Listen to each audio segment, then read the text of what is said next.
Ang mabuting balita ng Panginoon, ayon kay San Mateo.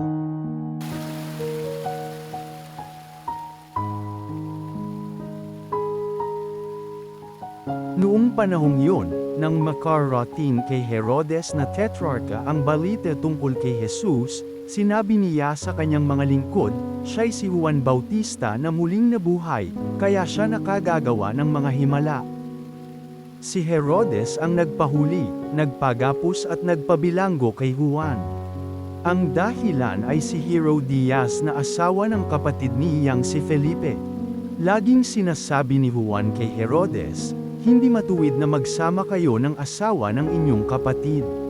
Ibig ni Herodes na ipapatay si Juan, ngunit natatakot siya sa mga Hudyo, sapagkat kinikilala nilang propeta si Juan Bautista.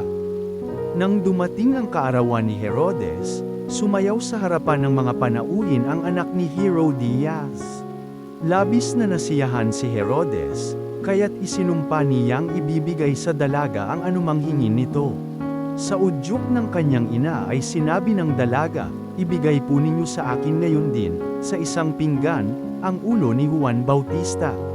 Nalungkot ang hari, ngunit dahil sa kanyang pangakong narinig ng mga panauhin, iniutos niyang ibigay iyon sa dalaga. Kaya't pinapugutan niya si Juan sa bilangguan.